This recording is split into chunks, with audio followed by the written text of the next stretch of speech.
ವಿಧ್ವಂಸಕ ಕೃತ್ಯ ಕರಾವಳಿಯ ಶಾಂತಿ ಭಂಗಕ್ಕೆ ಮುಂದಾಗಿದ್ದ ಉಗ್ರ ಶಾರಿಕೆ ಹಿನ್ನೆಲೆಯೇ ಭಯಾನಕ. ಮೀನಿನ ಹೆಜ್ಜೆಯನ್ನಾದರೂ ಕಂಡುಹಿಡಬಹುದೇನೋ, ಆದರೆ ಉಗ್ರ ಶಾರಿಕ್ ರೂಪಿಸ್ತಾ ಇದ್ದಂತಹ ಯೋಜನೆಗಳನ್ನು ಪತ್ತೆ ಹಚ್ಚೋದಕ್ಕೆ ಆಗ್ತಾ ಇರಲಿಲ್ಲ. ಇದೀಗ ಶಾರಿಕ್ ಹಿನ್ನೆಲೆಯನ್ನ ತಿಳಿಯಲು ಮುಂದಾದ ಪೊಲೀಸರೇ ಒಂದು ಕ್ಷಣ ದಂಗಾಗಿ ಹೋಗಿದ್ದಾರೆ. ಹಾಗಾದ್ರೆ ಪೊಲೀಸರಿಗೆ ಸಿಕ್ಕಂತಹ ಮಾಹಿತಿ ಆದ್ರೂ ಏನು, ಬನ್ನಿ ನೋಡೋಣ. ಆಟೋ ಬಾಂಬ್ ಹಿಂದೆ ಸ್ಫೋಟಕ ಸತ್ಯ. ಮಾಸ್ಟರ್ ಮೈಂಡ್ ಶಾರಿಕ್, ಪೊಲೀಸರೇ ದಂಗು. ಶಾರಿಕ್ ಡಿಪಿಯಲ್ಲಿ ಈಶ್ವರನ ಫೋಟೋ.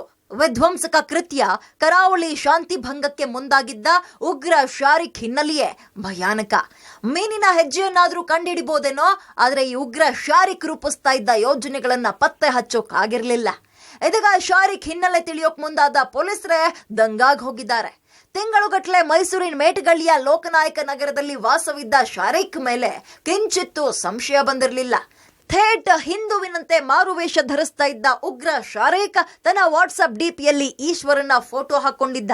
ಧಾರವಾಡ ಮೂಲದ ಪ್ರೇಮರಾಜ್ ಅನ್ನೋರ ಆಧಾರ್ ದಾಖಲೆ ಕೊಟ್ಟು ಮೊಬೈಲ್ ರಿಪೇರಿ ಕೇಂದ್ರದಲ್ಲಿ ತರಬೇತಿ ಪಡಿತಾ ಇದ್ದ. ತಾನೊಬ್ಬ ಮುಸ್ಲಿಂ ಅಂತ ಗೊತ್ತಾಗದಂತೆ ಧಾರವಾಡ ಶೈಲಿಯಲ್ಲೇ ಮಾತಾಡ್ತಾ ಇದ್ದ. ಉಗ್ರನ ಪತ್ತೆ ಪೊಲೀಸರಿಗೆ ಕಗ್ಗಂಟಾಗಿತ್ತು. ಅವಳೆ ಮೊಬೈಲ್ ತರಬೇತುದಾರ ಪ್ರಸಾದ್ ತನ್ನ ಜೊತೆ ಶಾರಿಕ್ ಮಾತಾಡಿದ್ದ ಆಡಿಯೋ ಹಾಗೂ ತನ್ನ ಮೊಬೈಲ್ನಲ್ಲಿದ್ದ ಶಾರಿಕ್ ಫೋಟೋವನ್ನ ಪೊಲೀಸರಿಗೆ ಕೊಟ್ರು. ಇದು ತನಿಖೆಗೆ ಮತ್ತಷ್ಟು ಸಹಾಯವಾಗಿತ್ತು. ಹಲೋ, ಹೇಳಪ್ಪ ಡಿಯರ್, ಎಲ್ಲಿದ್ಯಾ? ಸರ್ ನಾಳೆ ಬರ್ತೀನಿ ಸರ್. ಏನೇ ವಿಶೇಷ? ಅದೇ ಇವತ್ತೆಲ್ಲ ಟೆಸ್ಟಿಂಗ್ ಎಲ್ಲ ಮಾಡಿಸ್ಬಿಟ್ಟು ನಾಳೆ ಹೊಸ ಕನ್ನಡಕ ತಗೊಂಡು ಬರ್ತೀನಿ ಸರ್ ನಾಳೆ.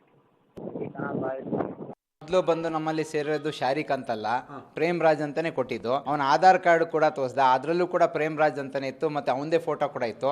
ಹಾಗಾಗಿ ನಾನು ಅವನ್ನ ಅಡ್ಮಿಷನ್ ಮಾಡಿದೆ. ಆನ್ಲೈನ್ ಅಡ್ವರ್ಟೈಸ್ಮೆಂಟ್ ನೋಡ್ಕೊಂಡ್ಬಿಟ್ಟು ಬಂದಿದ್ದಾನೆ ಅಂತ ಕಾಣ್ತದೆ.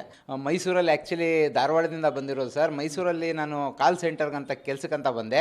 ಇನ್ನೊಂದು 15-20 ದಿವಸ ಆದಮೇಲೆ ನನಗೆ ಕೆಲಸ ಸಿಗುತ್ತೆ ಸರ್. ಅಲ್ಲಿವರೆಗೂ ಮನೆಯಲ್ಲಿ ಕೂತ್ಕೊಳ್ಳೋಕ್ಕೆ ಬೇಜಾರು. ಹಾಗಾಗಿ ನಾನು ಬಂದ್ಬಿಟ್ಟು ಈ ಕೋರ್ಸ್ನ ಮಾಡ್ತಾ ಇದ್ದೀನಿ, ಮೊಬೈಲ್ ರಿಪೇರ್ ಕೋರ್ಸ್ ಮಾಡ್ಬೇಕಂತ ಇದ್ದೀನಿ ಅಂದ. ಹಾಗಾಗಿ ನಾನೇನು ಮಾಡಿದೆ, ಅವನ್ನ ಅದಕ್ಕಂತ ಸೇರಿಸ್. ಮೈಸೂರಿನ ಮನೆಯಲ್ಲೇ ರೆಡಿ ಆಗ್ತಾ ಇತ್ತ ಬಾಂಬ್. ಶಾರಿಕ್ ಮನೆಯಲ್ಲಿ ಕೇಜ್ಗಟ್ಲೆ ಸ್ಫೋಟಕ. ಜನನಿಬಿಡ ಸ್ಥಳದಲ್ಲೇ ವಾಸ್ತವ್ಯ ಹೂಡಿದ್ದ ಶಾರಿಕ್ ಮಾಸ್ಟರ್ ಮೈಂಡ್ ಕೆಲಸ ಇದೆಯಲ್ಲ, ಒಂದೊಂದಲ್ಲ.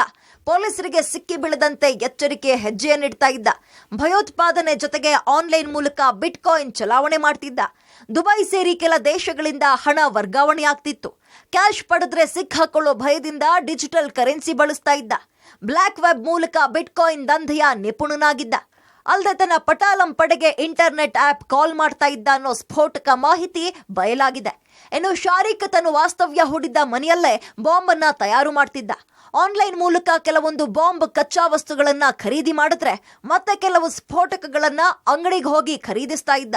ಸ್ಫೋಟಕ ವಸ್ತು ಖರೀದಿಸೋಕೆ ಶಾರಿಕಿಗೆ 4 ಹುಡುಗರು ಸಹಾಯ ಮಾಡಿರೋ ಶಂಕೆ ವ್ಯಕ್ತವಾಗಿದೆ. ಮಂಗಳೂರಿನಲ್ಲಿ ಬಂಧನವಾಗಿರುವಂತಹ ಶಂಕಿತ ಉಗ್ರ ಇದ್ದಂತಹದ್ದು ಮೈಸೂರಿನ ಮೇಟಗಳ್ಳಿಯ ಈ ಒಂದು ರೂಮ್ನಲ್ಲೇ ಇದ್ದಂತಹದ್ದು. ಹೆಚ್ಚು ಕಡಿಮೆ 1 ತಿಂಗಳ ಕಾಲ ಆ ಉಗ್ರ ಇದೇ ರೂಮ್ನಲ್ಲಿ ವಾಸ ಇರ್ತಾನೆ. ಅಂದರೆ ಅವನು ಕೊಟ್ಟಿರುವಂತಹ ನಕಲಿ ಅಡ್ರೆಸ್ಸನ್ನು ಕೊಟ್ಟು ಈ ಒಂದು ರೂಮ್ನಲ್ಲಿ ಬಾಡಿಗೆಗೆ ಬಂದಿರ್ತಾನೆ. ಈ ಒಂದು ರೂಮ್ನಲ್ಲೇ ಸ್ಫೋಟಕ ವಸ್ತುಗಳು ಎಲ್ಲವೂ ಕೂಡ ಸಿಕ್ಕಿದೆ. ಇದೇ ರೂಮ್ನ ಒಳಗಡೆನೆ ಎಲ್ಲ ಸ್ಫೋಟಕ ವಸ್ತುಗಳನ್ನು ಕೂಡ ಸೀಸ್ ಮಾಡಿದ್ದಾರೆ. ಈಗ ಇಡೀ ಒಂದು ಏರಿಯಾಗೆ, ಆ ರೂಮ್ ಇರುವಂಥ ಇಡೀ ಏರಿಯಾಗೆ ಪೊಲೀಸ್ ಬಂದೋಬಸ್ತನ್ನು ಕೂಡ ವ್ಯವಸ್ಥೆಯನ್ನು ಕೂಡ ಮಾಡಲಾಗಿದೆ. ಮೈಸೂರು ಬೆಂಗಳೂರು ಬಳಿಕ ಬಳ್ಳಾರಿ ಲಿಂಕ್. ಸಂಡೂರಿನ ಅರುಣ್ ಹೆಸರಲ್ಲಿ ಸಿಮ್ ಖರೀದಿ. ಉಗ್ರ ಶಾರಿಕ್ ಬಳಸ್ತಾ ಇದ್ದ ಸಿಮ್ ಕಾರ್ಡ್ ನಲ್ಲಿ ಬಳ್ಳಾರಿಯ ಸಂಡೂರು ವಿಳಾಸ ಇರೋದು ಬೆಳಕಿಗೆ ಬಂದಿದೆ. ಬೆಂಗಳೂರಿನ ಖಾಸಗಿ ಕಂಪನಿಯಲ್ಲಿ ಎಂಜಿನಿಯರ್ ಆಗಿರೋ ಅರುಣ್ ಕುಮಾರ್ ಗೌಳಿ ಹೆಸರಿನಲ್ಲಿ ಶಾರಿಕ್ ಸಿಮ್ ಖರೀದಿ ಮಾಡಿದ್ದಾನೆ.